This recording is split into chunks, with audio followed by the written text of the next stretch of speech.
Hello and welcome to episode 5 of Humanism Now, the podcast brought to you by the Central London Humanists.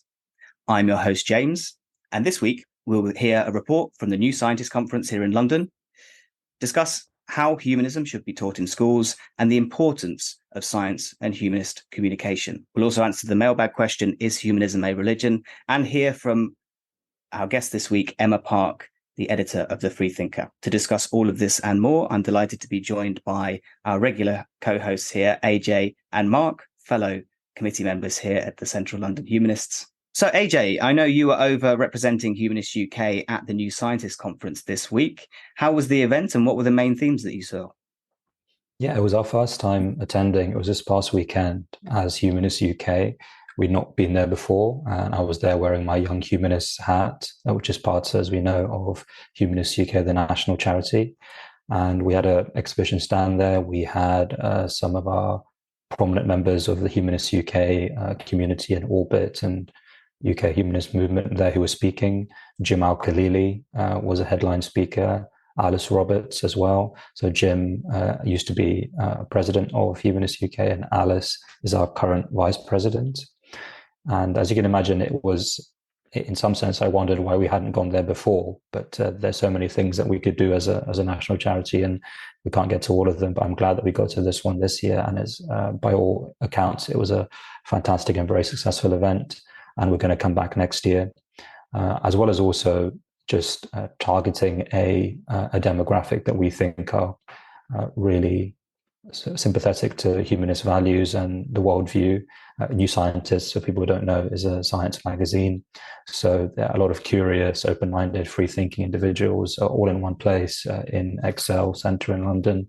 Over 3 days was just a feast for the intellect and the senses.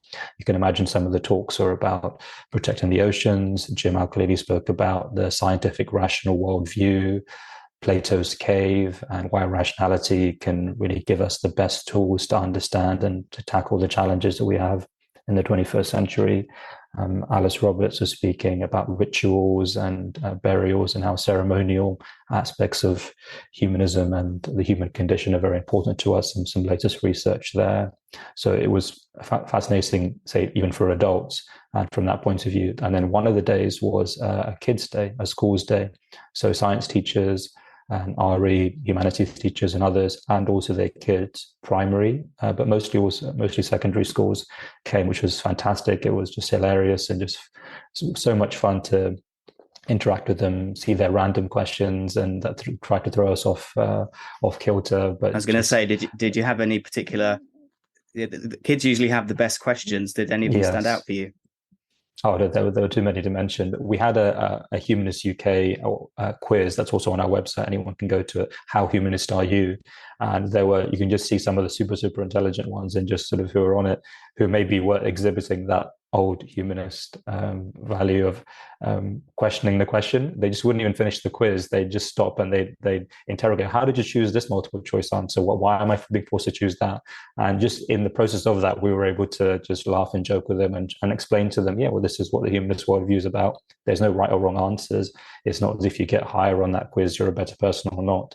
Just whether you sync with humanist values or not. And do you know about humanism? And if you get 90% on the quiz, it's on the Humanist UK website, humanist.uk. If you do get 90% on the quiz and you don't know about humanism, maybe that's a sign for you to get more involved. But apart from just having a face-to-face time with potential followers, supporters, and members, we also wanted to really interface with teachers there and tell them about understanding humanism. So if people go to understandinghumanism.org.uk, there's free teaching and self-learning resources there that we've prepared as Humanist UK using current teachers and ex-teachers and all of their years of experience, lesson plans, etc. So that's there for RE teachers, philosophy teachers, humanities teachers, PSHE teachers, etc., up and down the country. Because here in the UK, we don't have a national RE syllabus, a curriculum for RE. There's no national standard. It's set locally in council by council, municipality by municipality around the country, which is a travesty. And I think it's intolerable. So to try and counter that, we're trying to at least provide free resources for schools who are very often underfunded, especially government funded schools, to make sure that they provide their kids a holistic education. So it's also about pushing that campaign. But I understand that Humanist UK had made some progress in getting humanism included in the RE curriculum. Is that not nationwide?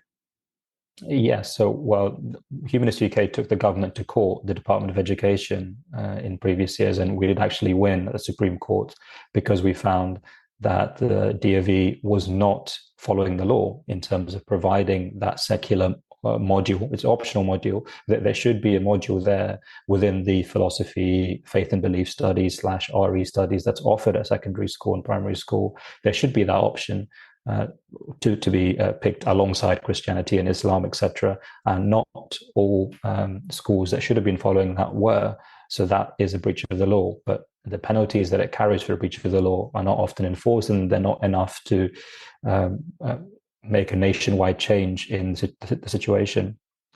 But also, I would say, even if schools do want to do that, they often don't have the resources to do it. So that's where the Understanding Humanism project and that website with all of the free resources, over 200 resources there, videos, PDF, booklets, etc., handouts, is there for students and also for teachers in all kinds of educational institutions to make use of that. So telling kids about that and teachers about that face-to-face was also something that I really appreciated and had a lot of fun doing, and we'll be back again next year. Just on that point, AJ, about the teaching of RE and the inclusion of sort of humanism, do you think there's an element of sleight of hand in the terminology? And then I noticed that RE courses have often been rebadged as philosophy, for example, and so there's the illusion or the appearance that are more balanced and a more sort of secular world study of philosophy and worldviews is actually already taking place, whereas in fact, when you look more closely, these are essentially RE courses, RE A-levels, under a different name. We, in some sense, we support that rebranding because it's a much more inclusive term. And I think sort of faith and belief, or religion and belief, or belief and values, there's a lot of jargon for people who are in this kind of educational space. They know all about that. But so that kind of, in some sense, tokenistic or symbolistic change is good. It's one step in progress, but that has to be followed by substantive change. Are they actually following and implementing and making use of the substantive materials that should come behind this mere change in the name of the subject? And in many cases, we find that they're not, and not entirely of the fault of it. We talked to many students and teachers, and many who knew about humanism already regretted that either their school wasn't able to, or they didn't have the resources, or somewhere in other ways, RE and philosophy, faith and belief topics weren't valued at that school. I mean, when I was growing up, I also found that as well. It was quite a deprioritized subject generally in the syllabus and the curriculum. Parents didn't have that much emphasis on it unless it was a faith school, for example. We often had PE, physical education teachers teaching RE, or art teachers teaching RE. It very rare was, depending on the kind of how well the school was performing and how well it could draw in qualified teachers.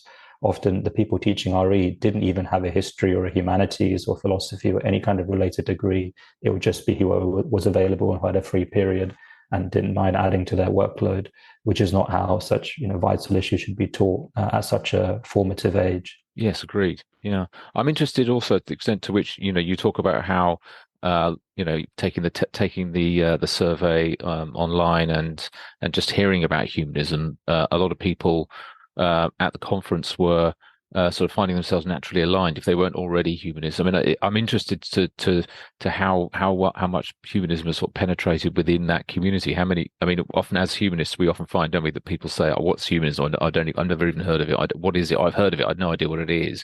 Was there more sort of humanistic literacy in that community, and also was there and I mean, I think you've already said this, but was there a real sort of enthusiasm once hearing more about it to actually to sort of maybe adopt it or find out more?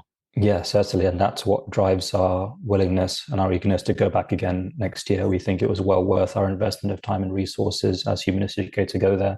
It helped having Jim Al-Khalili and Alice Roberts and others, and Helen Chersky, I should also mention, she was also there, calling out and saying, go over to the Humanist UK stand, or mentioning Humanist UK as part of that, especially Jim in his approach to how the audience and his advice to the audience and how they should form their worldview, how they should take forward the learnings after the lecture, the talk that he gave. So we were flooded by people who are curious about that based on the call outs of these headline speakers. But even before that, people would say, well, yeah, I didn't really know who Jim Al-Khalili is or Alice Roberts, or they'd not known them before they were due to speak on the program, but they still did know about, some of them still did know about us. Again, it's the New Scientist conference, so it's not reflective of the average person on the street, which is why we went there. And that's a target group that we think that we could connect with a lot more to our mutual benefit in the future. So yeah, very excited to revisit that. And Mark, you mentioned that last week how you came to humanism through the One Life course. Do you see that as something which should be or could be reflected in perhaps the curriculum for understanding humanism as a philosophical worldview?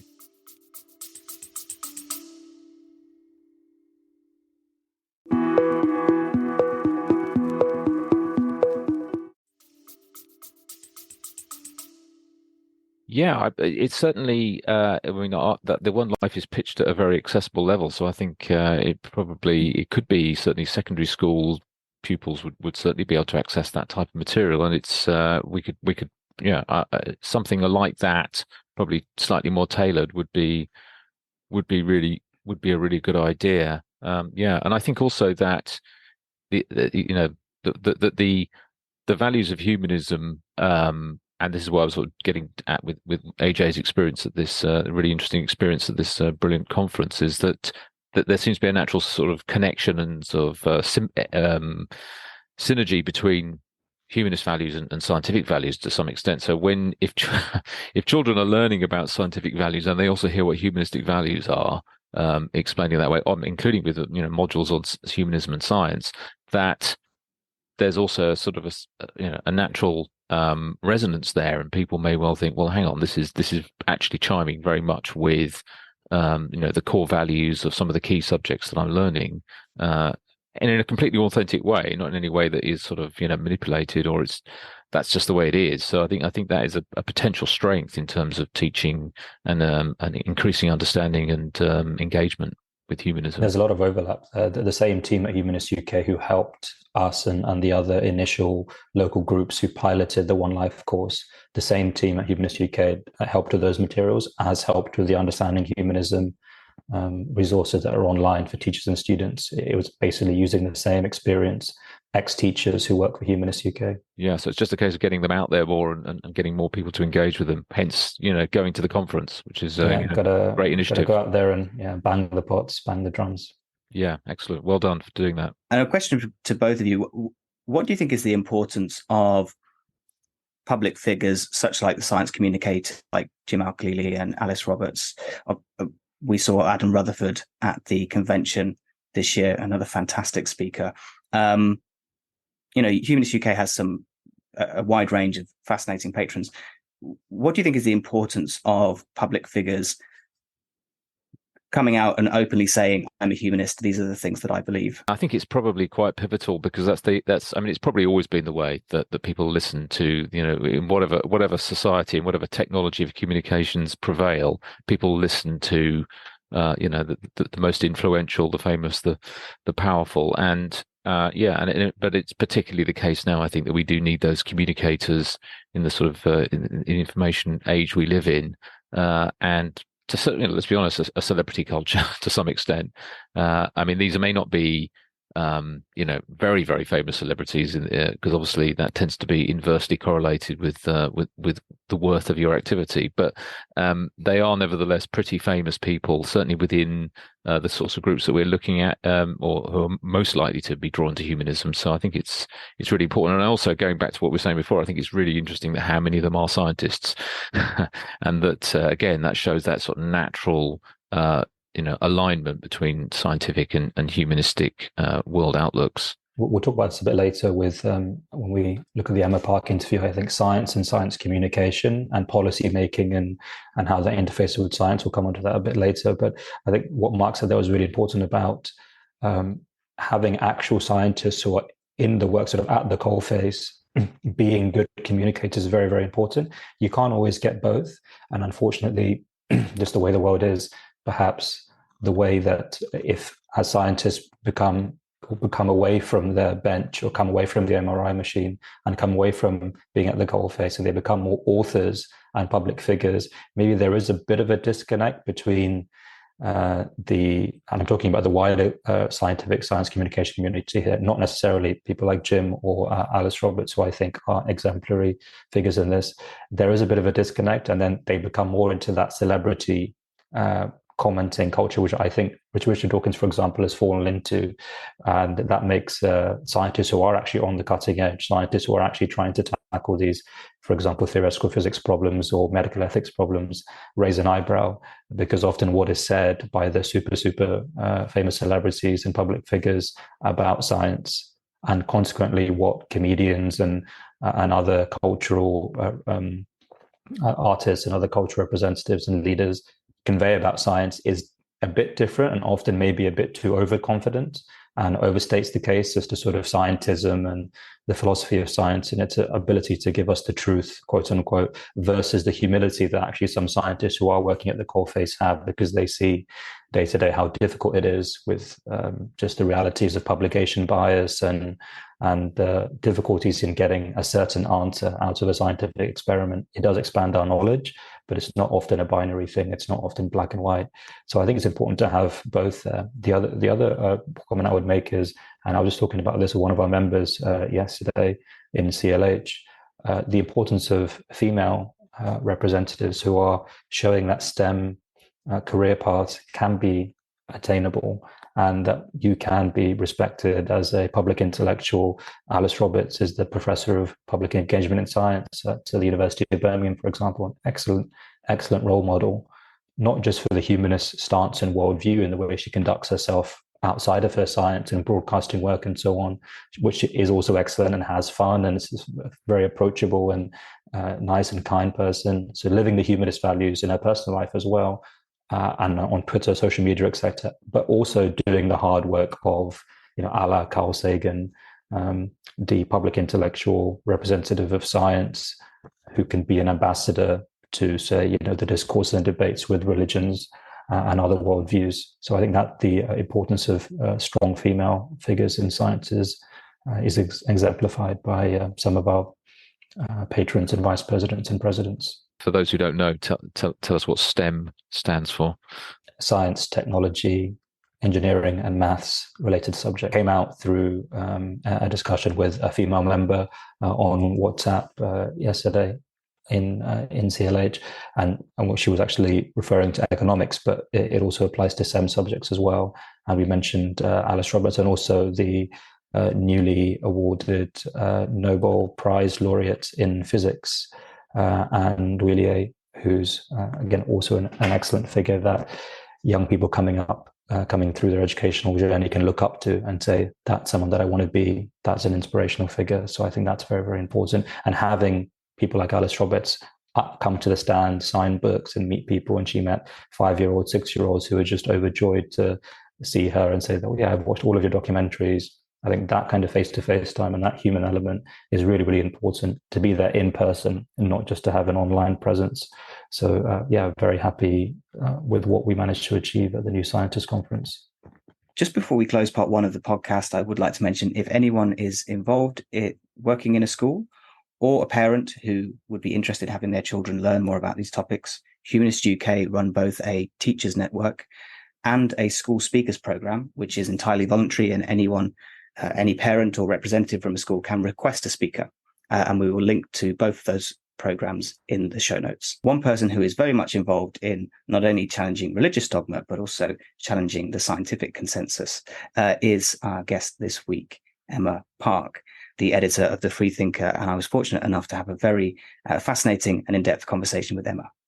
Emma Park is a writer, teacher, and since January 2022, the editor of the Freethinker, one of the world's oldest surviving secular humanist publications, having been founded in 1881 and since moving purely online in 2014. Emma writes about the arts, literature, culture, classical antiquity, and of course, humanism secularism, and free thought. Emma Park, thanks for joining Humanism Now. Hi, James. Thanks very much for inviting me. You're very welcome. So I guess the best place to start is, as the editor of The Freethinker, how do you define free thought? I think there are lots of ways of defining it. I think for the purposes of secular humanism, you have to see it within the historical context. The idea of free thinking has historically been defined against religion. I think that's where it originated. So from that perspective, historically, it is defined against religion as someone who questions, say, the established church. Originally, it was used for people who, say, were deists or theists or whatever, like Thomas Paine in the late 17th and especially in the 18th century. For me, Thomas Paine is a classic example of a sort of archetypal free thinker. He was very much politically free thinking as well. He challenged Britain's role in America. He was in favor of American independence. And then he also very much questioned the established church in his Age of Reason, written in the last decade of the 18th century and the beginning of the 19th century. He himself, was some sort of, he believed there was some sort of God inherent in nature, but he certainly didn't believe in priestcraft, which he strongly criticized. So in a way, you can see the political and religious sides of free thought is going together in this tradition. On the one hand, it in general, I would say it's about questioning different types of authority. It is questioning views, ideas, and political religious structures and hierarchies which are imposed from top down on people who don't necessarily want them. And why are they imposed? They're imposed because someone says so, because they claim to have authority, because they're the king, or because God says so. So I think that's where it comes from. And you can see from that idea of free thought, I think that was very much what Charles Bradlaugh, the founder of the National Secular Society in 1866, and his colleagues had in mind, and what George W. Foote, the founder of the Freethinker, who was Charles Bradlaugh's colleague, had in mind when he founded the Freethinker in 1881. Now, that point is very much Freethinker is someone who doesn't agree with established religion and is probably moving in the direction of being atheist. So that's the political anti-religious angle to free thought. However, for me, there is also very much another strand to free thought. And this is something I really I think is incredibly important and goes with the political religious strand in a different way. And that is intellectual free thought. That is literally just thinking freely, which is actually really hard to do. And I think the people who really represent this tradition in the intellectual philosophical tradition are J.S. Mill and Bertrand Russell. Bertrand Russell in particular wrote quite a lot about free thought. He said, to be a free thinker, to think freely, a man must be free, first, of the tyranny of tradition, by which we can include religious tradition, we can include political tradition, and the tyranny of his own passions. And this goes back, I think, to an idea which we can trace right back to the ancient world. Speaking as someone who studied classics for quite a long time, we see it even in, say, Tacitus. He talks about he wants to write history in the 1st century AD in Rome, sine ira et studio, without passion or bias. The idea is you're trying to pursue intellectual inquiry without being biased by your own vested interests or your own political inclinations, and without being biased by your own other biases or your views about, particular types of people, and without being influenced by your own passions. The standard, the emotions, greed, envy, spite, hatred, love, all these things which can make you have a view of things which is not truly detached. For me, intellectual objective inquiry, which goes, even further back all the way to Socrates, dispassionate, removed from all these things which prevent people from thinking clearly. So for me, free thought is about clear thought. It's about clarity and just trying to gradually, bit by bit, work out, work out things for yourself. And this goes really back also to the tradition. The idea of free thought is about independence as well, I think, because and this is where it marries with the sort of Charles Bradlaugh, Thomas Paine type tradition. It's about independence. It's about you have to think for yourself. No one can do it for you. You have to come to your own decisions. You have to find your own moral compass. So it is about intellectual responsibility. Mm. And for some reason, that seems to go with challenging established religions, challenging established political ideologies. All these things to go together. I don't know why, but freedom, all these ideas of liberty come together, I think. Yes, no, thank you very much for that. And I agree. I think historically they have come together. But I wonder, with that in mind, a lot of the phrases which you use there in terms of freely thinking for yourself, being independent of authority, thinking independently of authorities or establishments that impose, truth. Are you at all concerned with the growing use of terms like being a freethinker, thinking independently, being a skeptic, when it comes to more anti-science movements that we see a lot more, particularly online today? Yeah, I'm aware of that aspect. So did you have any particular anti-science movements in mind? Well, I think if you look at a lot of conspiratorial movements online or growing, let's say, particularly around hoaxes, particularly the anti-science movement related to coronavirus, for example, a lot of the phraseology that's used is people doing their own research, thinking for themselves, challenging the established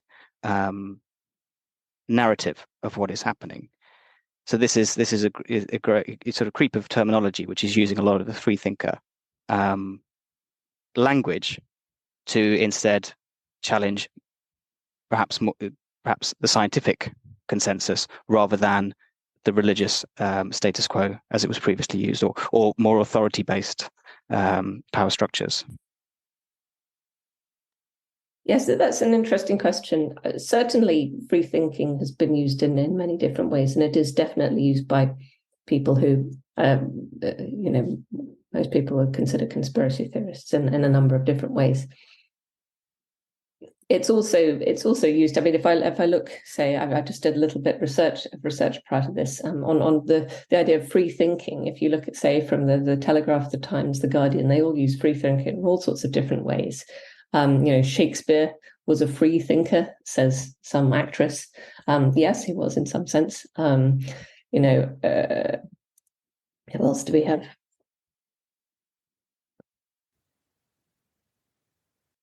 Frank Field, veteran Labour politician, is called a free thinker by the Times.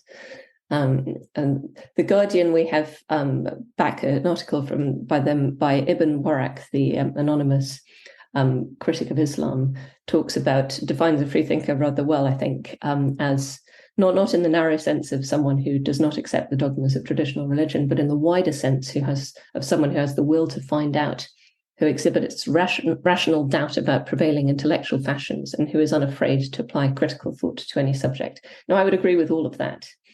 Definitely.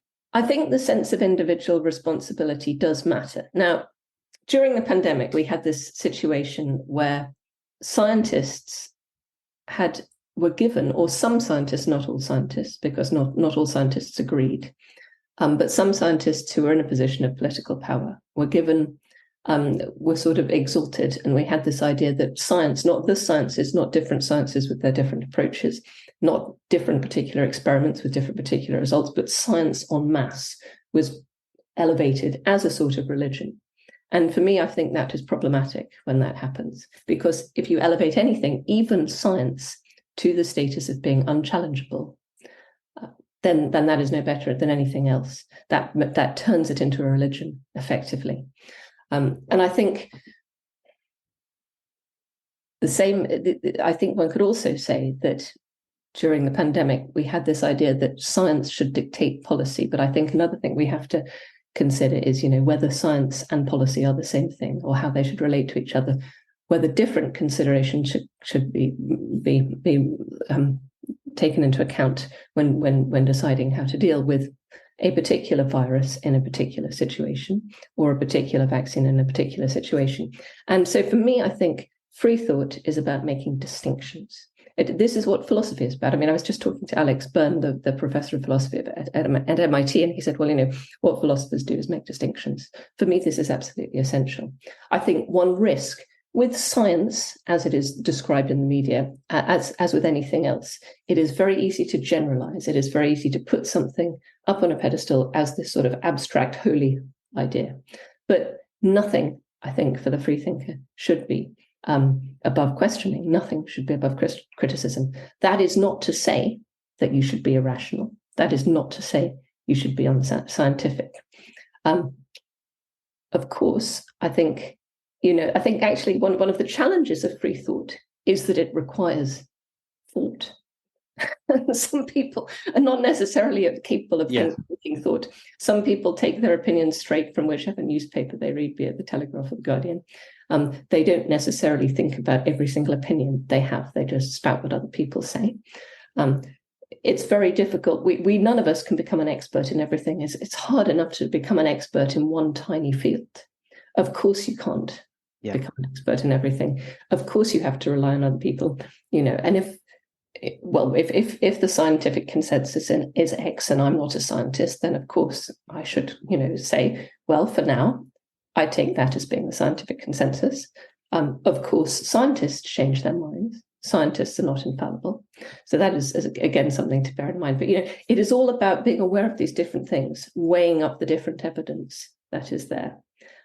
But I do think that, given that we have to rely on so many people's knowledge that we don't have ourselves in so many different fields, nonetheless, we have a certain responsibility because we, in the last resort, we are each living our own lives and we are each responsible for our own lives. We have to make our decisions. And the knowledge, there may be all sorts of knowledge that other people have that we don't have, which we can use the best of our ability with a cum grano salis, a grain of skepticism.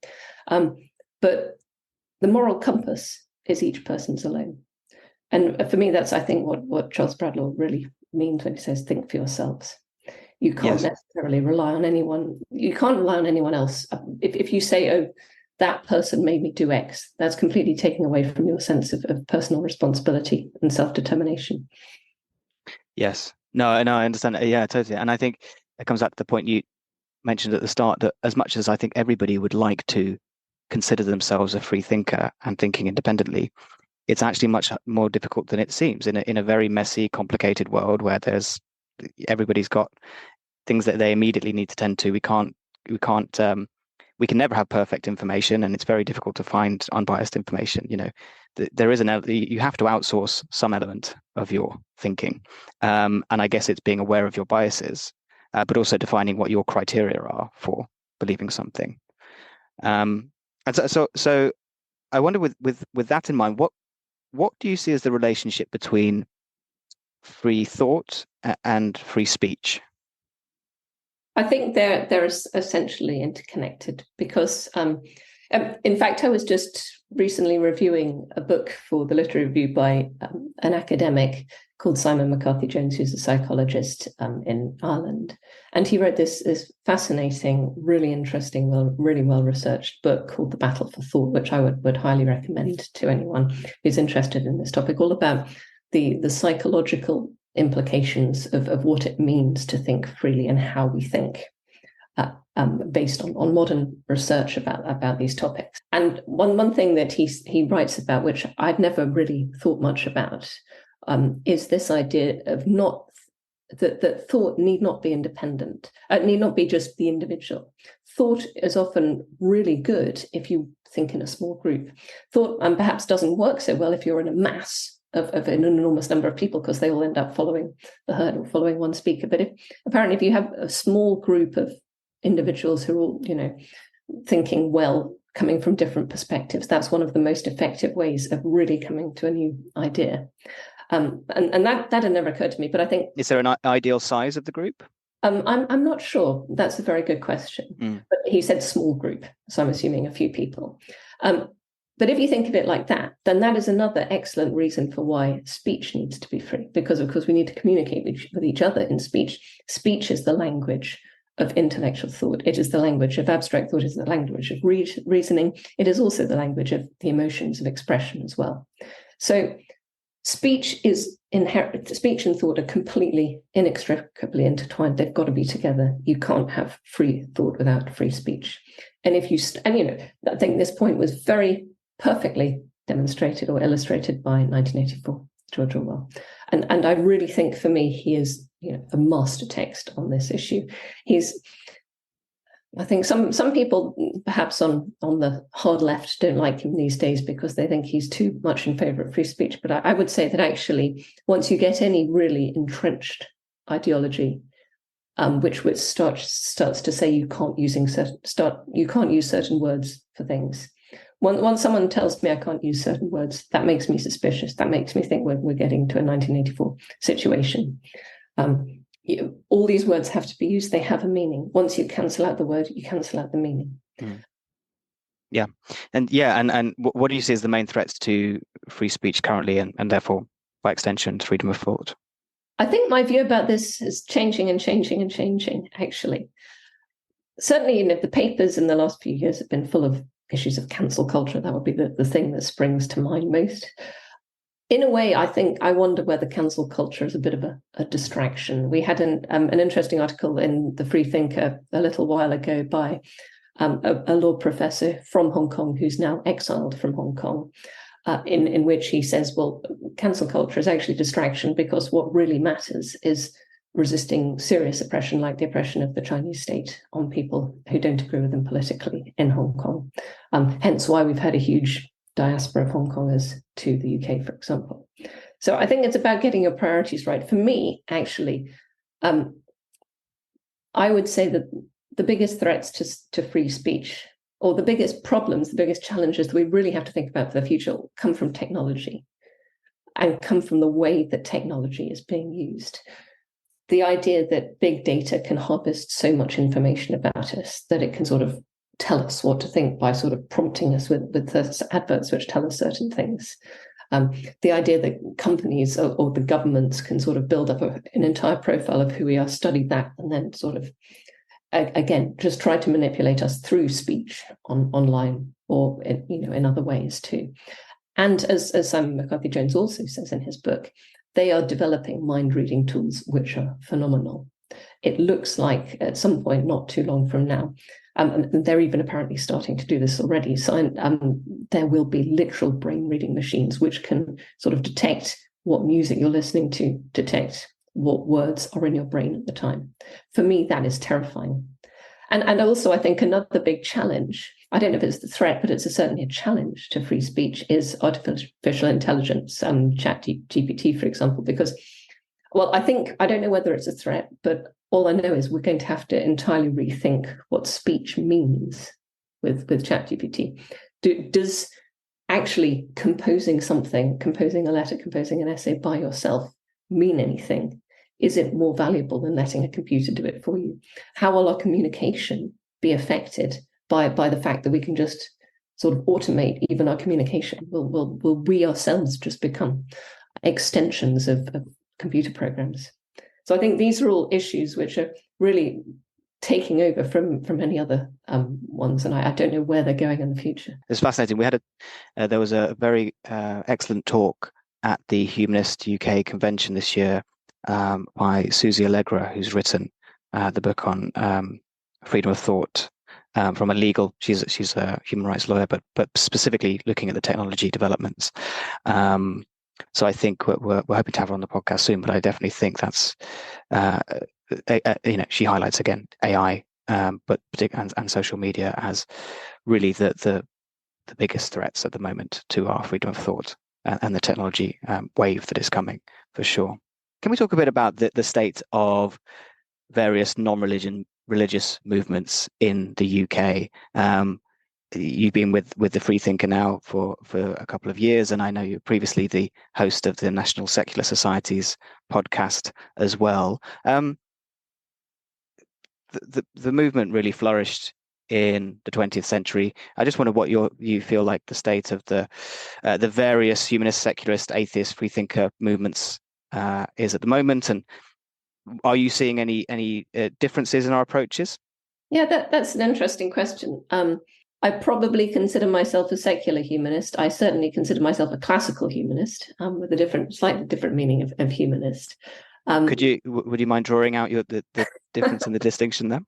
A classical humanist in the sort of Renaissance sense of someone who approaches the world through literature and language and literary criticism. I mean, from my background, philosophy, that sort of thing, but also Understood. Inquiry in a Socratic sense. Which I think the secular humanism and humanism, as in Humanist UK, they've tried to drop the word secularism in order to have it just be humanism. For me, that makes it too. I think that's not right because there are so many different types of humanism. But I think that sort of secular humanism, modern humanism, scientific humanism is quite political, which I don't know that I necessarily am, because I tend to have quite a fairly open-minded approach to politics. I like to hear lots of different points of view. But so I would say, I freelance podcast as a freelancer, I did the podcast for the National Secular Society. I'm a member of them, the National Secular Society currently, but I'm not an employee or anything like that. The Freethinker is an independent organization. We are not funded by the National Secular Society. We're not told what to do by the National Secular Society. We occasionally publish articles by the National Secular Society when they're interesting, and we try to maintain good relations with them, but we certainly are not, there is no influence one way or the other. So just to make that clear, Humanist UK have gone slightly off in their own direction, which is a little bit different. And National Secular Society is very much still, it's campaigning on specific issues about the separation of church and state and related issues to do with religion versus equality for everyone, I think, is their basic principle. So I can't speak for them as someone with authority, but I can just speak from my own experience of, seeing what they do. I think they do a great job in their different campaigns, and they're definitely very targeted. Humanist UK is a much wider movement in that it tries to have a whole philosophical worldview in which is comprised secularism, human rights law, and various other things, a sort of a quasi-philosophical approach to life. And things like celebrating births, marriages, and deaths, that sort of thing. So they do slightly different things. They all come from a basically non-religious stance. It's actually quite ironic because right up until the turn of the millennium, the National Secular Society were always very much the militant atheists, and Humanist UK were always the let's work with all the co-religionists we can who are nice. And also, I should say, historically, probably not the case anymore, but historically, the secularists were the working class people. The humanists were the middle class educated people. And that is very important to bear that background in mind, I think. I don't think it's the case anymore, but that's you've got to think about that when you think of the clashes that have occurred over the decades between the two organizations. And then suddenly something strange happened in the 2000s with the rise of new atheism. For some reasons, which I don't know, I can't speak for, this National Secular Society decided they weren't going to be specifically militant atheists. They were just going to campaign for equality about matters of religion, but without taking a stance on religion itself. And I don't know to where exactly they're going with that now, but that's what they were doing in the 2000s, which was perhaps, unfortunately, looking back on it, bad timing, because that was the time of new atheism. Luckily for the humanists, they had this wonderful ability to capitalize on this new atheist movement, because they had Richard Dawkins as a patron, and they got the atheist bus movement. And I think that, as when I was talking to Andrew Cobson, the head of Humanist UK, he said, that gave a big boost to our membership, and I'm not surprised. It was, I think, one of the defining moments of the 2000s, the atheist bus campaign, which was really funny, and it was the idea of Ariane Shireen, the comedian, and with Richard Dawkins there as well. It was just a great feel-good way of saying, look, guys, we don't need religion anymore. Yeah. But since then, I wonder, because things have changed so much since then, I wonder where atheism, humanism, secularism will go at this point. Where would you like to see them go? In a way, I wonder whether religion, I personally don't necessarily think that religion is the most important issue. I think that the most important issue is trying to find, within Britain, trying to find our identity as a country, trying to work out, trying to foster a culture in which, despite having many differences, people with different views can talk to each other. And for me, Brexit, followed by the pandemic, just ripped apart this ability of different sides to talk to each other. There was, as of course you will remember, during Brexit, there was so much lying, there was so much deceit. The standards on both sides, I think, went down among the political parties, went down so low. I think politicians certainly lost any respect for a sort of common ground of debate, and now they just ended up all shouting at each other and being abusive. And I think things just went really wrong. I think they went worse with the pandemic, and as a result, we're now in this situation where I think there are a lot of rifts between people. But I think unless you can talk, I think you've got to be able to talk freely, but you've got to be able to agree as a culture to be able to talk freely with each other. And if you can't agree on that, then you're not going to be able to talk at all. If you say, you can't say that, you can't say this, we're going to talk about this because you guys aren't going to, that breaks people apart, but you're never really going to progress, I think, as a society, unless you can agree, look, we all have different points of view. Let's be tolerant. Let's talk about it. Let's realize that this is the only way. Maybe we can find things we have in common a bit more. I think we have to get back to that situation of a common culture, which we had before Brexit. Do you think those movements have an important role to play, and should we be more aligned? Well, I think it would certainly be great if humanists, secularists, freethinkers, and atheists could all talk to each other a bit more and could recognize the things they had in common. I have been doing my best as the freethinker. I really would like very much to have more humanists, atheists, and secularists all writing the magazine. I think, I think that, we have to also make a very important distinction between people and organizations. A lot of people I've talked to at the various humanist and non-religious events I've talked at say, well, we like both Humanist UK and the National Secular Society. We're members of both, or we think they're both great. But I think organizations have to have their own brand, which may, and they may have their own different campaigning aims. But I certainly think that individuals, I think we should definitely, try and find out as much as possible that we have in common between these different groups. And I think that certainly the organizations should talk to each other more and try and find out what they have in common. So usually at this point, I ask my guests something that they've changed their mind about recently, but I think you've shared quite a few areas that you've changed your mind on lately. But is there anything else you'd like to share at this point? Well, I'm always changing my mind about things, but I think I try, as someone who cares about free thought, I try to have a sort of fairly open-minded attitude. And I think that is a problem. I sort of end up just in a state of what in Platonic terms would be aporia, a state of being at a loss, because there are so many different points of view and there's so little time to consider them all. You just have to try and do your best. But I would say rather than swinging from one extreme to another, I try to sort of forge a slightly more middle ground, sort of gradually adjusting opinions. Yeah, I think that's a great approach to take. Stay on the path rather than, particularly landing on one point of view and then defending it. Yeah, for sure. Perfect. So what are you working on next? Well, in terms of humanism and secularism, my next big project is an essay for New Humanists, which I'm also going to be giving a talk about at various humanist events, which is on the place of humanism between the arts and humanities on the one hand and the sciences on the other, and historically how that's changed.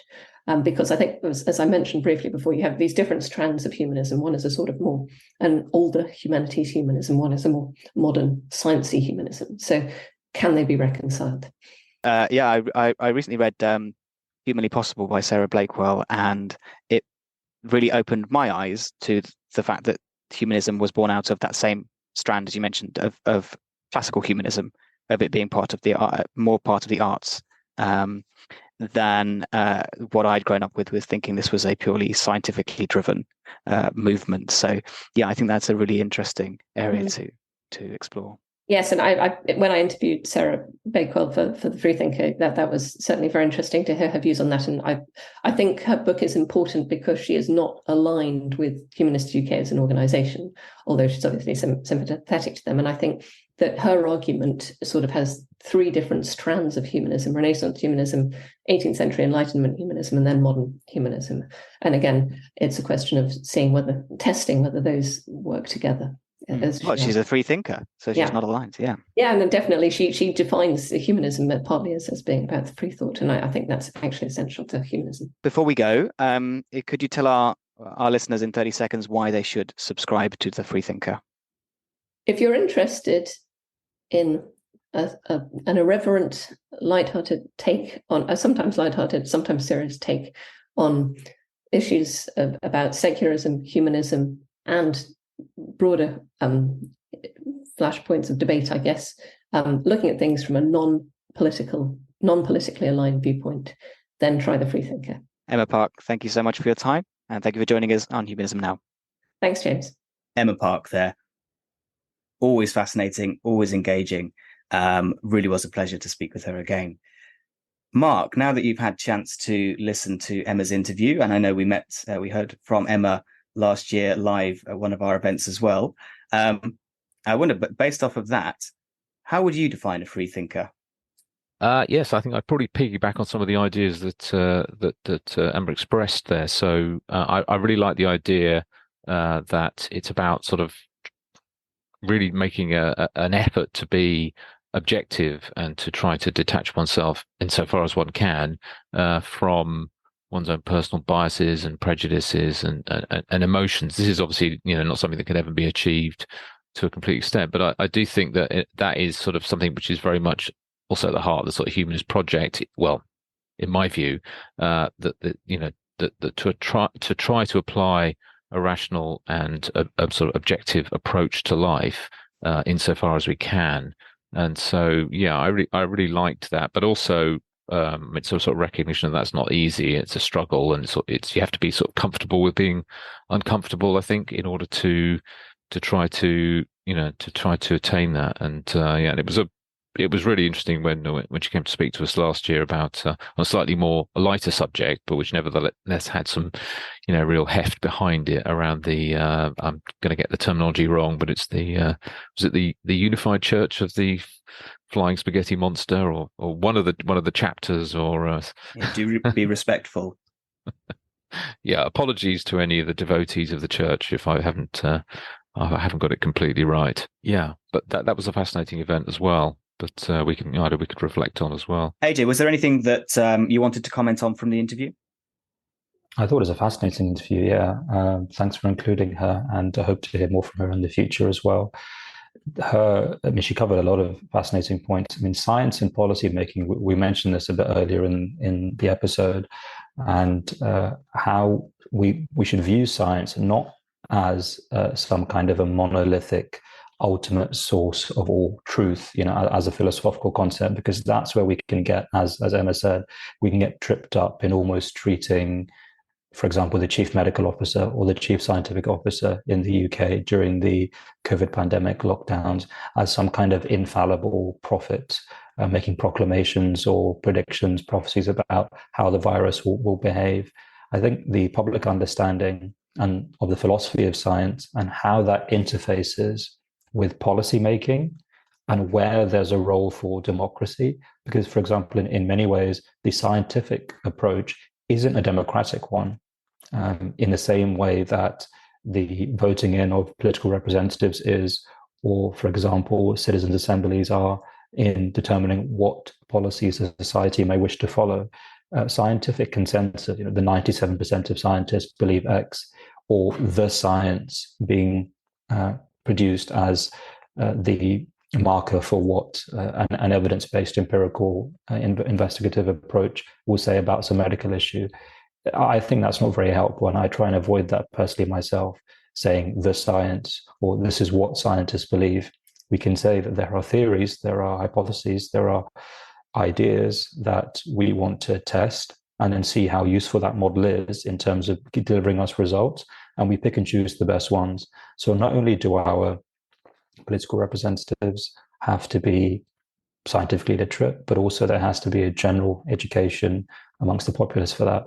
And we mentioned this before. I mean, the reserved places for the 26 bishops in the House of Lords, the upper chamber of our parliament in the UK, we have to turn an eyebrow at that, especially when we consider that there was a problem with how science was being understood.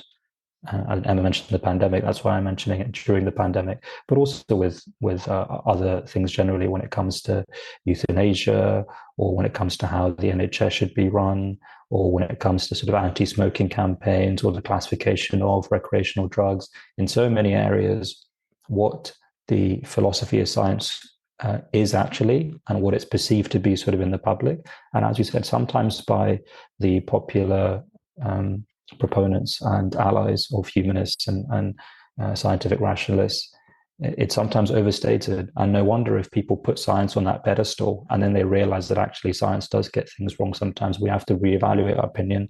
And actually a core part of science is changing our theory, our opinion, our view of the world based on evidence. That shouldn't be a weakness. That shouldn't be science somehow being exposed. That's actually the core strength of science, that it is flexible, as opposed to some other worldviews and life stances that say, we've got this belief and this belief will see us through for the next 1,000 years, the rest of human civilization.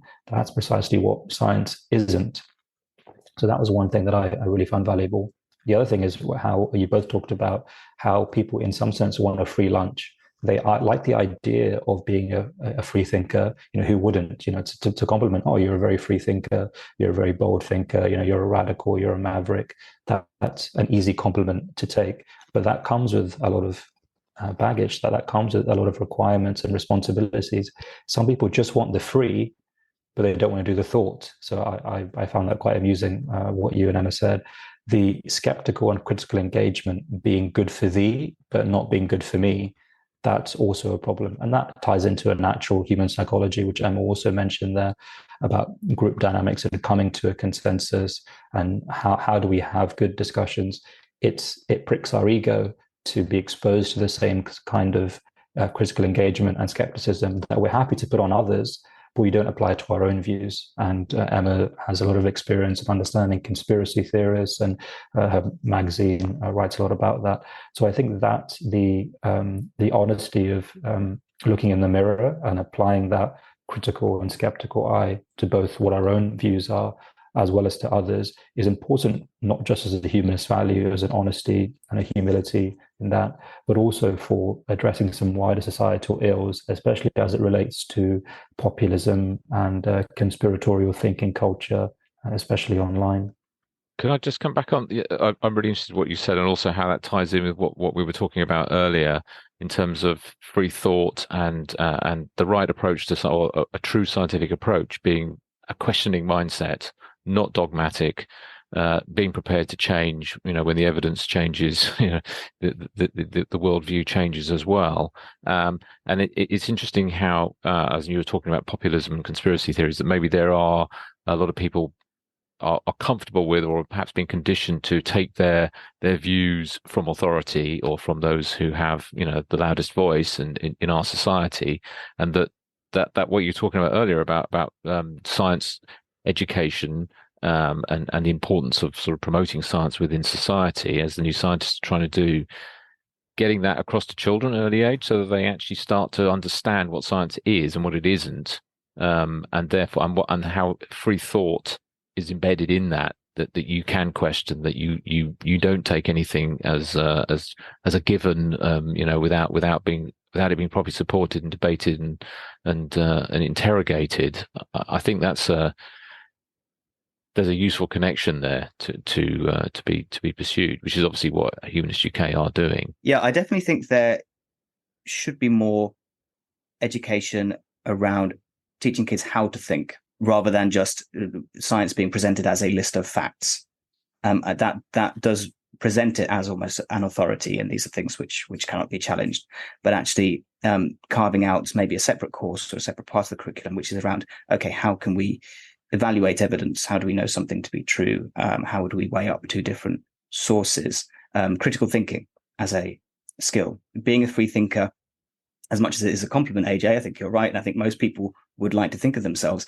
It's actually an ongoing challenge to constantly be assessing your potential biases, assessing your assumptions, and who are you relying to outsource your thinking to on certain topics, because we can't all be an expert in everything. So it's fascinating. And I think if you're not already, do subscribe to the Freethinker, because I think Emma goes into a lot of these topics in a lot more detail.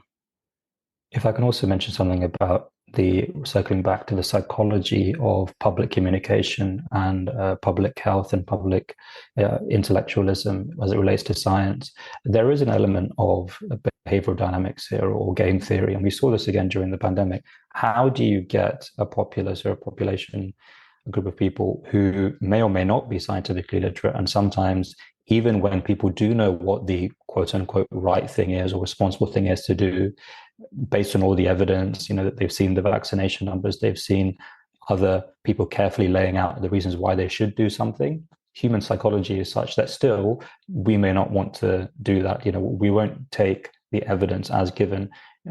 Be careful what you wish for. If you want the evidence, here it is. But people will still say, well, because they want to believe something else, it's more comfortable, it's more convenient to not get vaccinated or to not be careful of hands, face, and space. There is a game theory element in there, because people, and I think scientists sometimes be, and that's where that boundary comes in between the sort of at the coalface scientist, who often has a mind full of nuance, has a mind full of caveats, has a mind full of limitations and probabilistic approaches, and also the public communicators who understand that necessarily to reach, to send a message out to the wider population, the nuance may not survive that.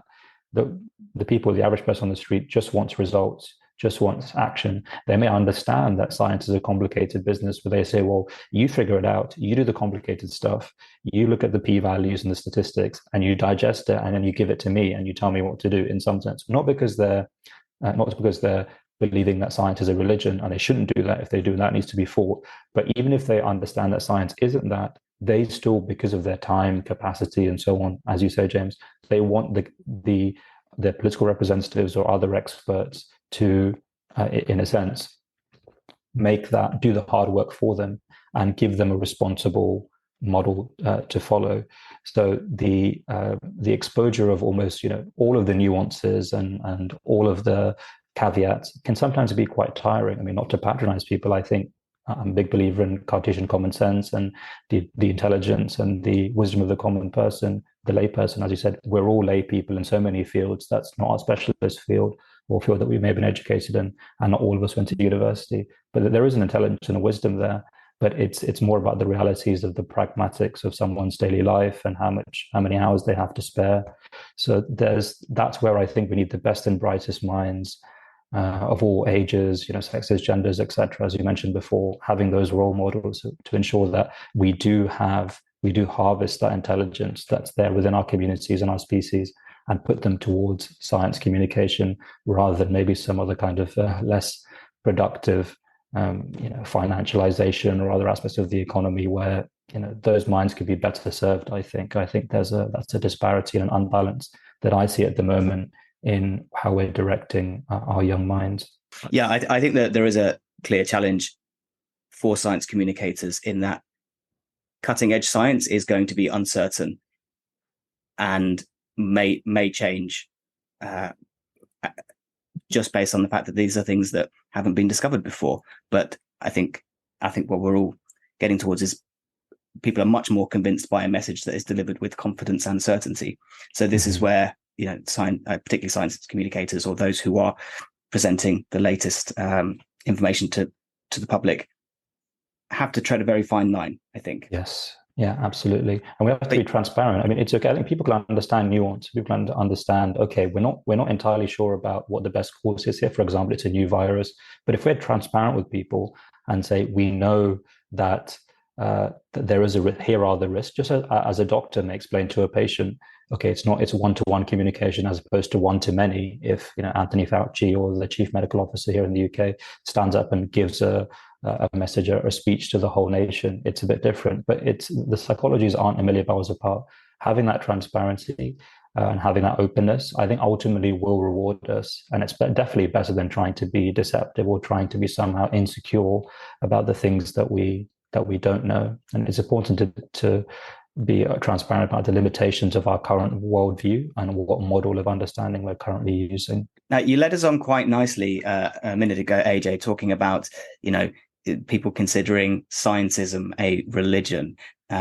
You led us on quite nicely to our mailbag question this week. So just to recap, each week we take one of the questions that's been sent in by our listeners and put it to our panel to close out the show. And we've had a lot of questions around the nature of humanism, but it's probably summed up best in this very short question from Natasha in California, who just simply says, is humanism a religion? So who would like to have a stab at that first?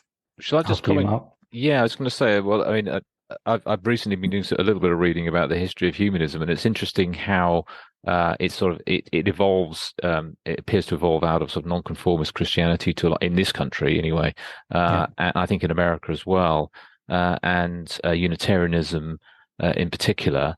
And that, in fact, in the early stages, say the 19th century, it was often described as well, it wasn't described as humanism at that point. It was some sort of an ethical society, and they were sort of still wedded to the idea of describing themselves as a religion to some extent, the sort of South Place ethical society, and and also they were quite keen to maintain a sort of a religious type order of service and organization. So they would have gatherings with hymns and sort of homilies, or the equivalent of those sorts of of a traditional church service to a large extent. And then it was really later that it started to evolve into something more focused on a more intellectual, scientific, and sort of something more of an academic sort of model. So yeah, I think there's an element of that in its DNA, and there's a debate within humanism about the extent to which having that sort of element. And we talked a little bit earlier about, I think Alice Roberts talking about the importance of ritual. AJ referenced to that. Again, if ritual is important to human beings, then maybe that's something that humanism can reflect. But so that's an aspect of that. But I'll let AJ talk about whether it actually is a religion or. Yeah, I would advise listeners to look at some of our earlier episodes. We have covered this quite a lot. I mean, there's no one definitive answer to this, but we are developing this idea as we go along, and happy to revisit it. Again, it's part of the humanist outlook to always be questioning our precepts and our axioms. And we've mentioned this before: belief, belonging, and behavior from a sort of sociological, anthropological point of view. Not to be too academic about things, but if we put humanists as a tribe under a microscope and compare it to other similar tribes and sort of humans under the microscope and our behavioral dynamics and our behavioral psychology, we do tend to congregate, whether it's a football team, whether it's some other kind of cultural association, music, a bit of fans as well, Grateful Dead or some of these other decades-long music movements and fans, or whether it's a faith and belief system and a life stance and a worldview like humanism. Shared belonging, shared beliefs, and shared behavior being rituals that we mentioned before as well. That's often what we see as the defining aspects of what could be called a religion. Now, the important part is, I think the distinction is, if we are going to make the case that humanism isn't a religion, it will be because humanism doesn't have a belief in a supernatural power or realms, and also there's no afterlife. In pretty much all religions, there is that aspect. As part of my interfaith work, I was with the Brahma Kumaris the other day, who are another group, sort of offshoot from Hinduism. Now, they, as part of sort of getting their charity registration, they told me that they almost had to ally themselves as saying, we are basically Hindu under the Hindu umbrella, because there's so many structures in our society legally, and if you're trying to form a charity, that don't quite understand if you fall between the gaps. Now, Humanist UK is a charity. We are recognised as a secular worldview. But the point is that there's no neat formula that can tell you how to differentiate whether something is a religion or not. So it is a bit up for debate. that's the argument for, because we don't have an afterlife and a supernatural belief, that we're not a religion. But on the other hand, belief, belonging, and behavior, we do exhibit all of those. And because we're a naturalistic, rational, and empathetic movement, we don't want to hide that part of ourselves. We're proud of it. Humanists are proud of, at the New Scientist Conference, we're talking all about, okay, well, you're maybe a science nerd, as it were, a science geek. But did you know that we also have, if you want to get married, or, funerals, namings, baby namings, we also provide that from a humanistic, naturalistic point of view. I mean, there's no scientific way to have a baby naming or a funeral, perhaps, but there is a naturalistic way, which is the other part of sort of atheism or agnosticism, science, and plus. So it's a holistic outgrowth rather than just a lack of something, a lack of belief in God. Humanism provides that positive outgrowth and holistic life stance.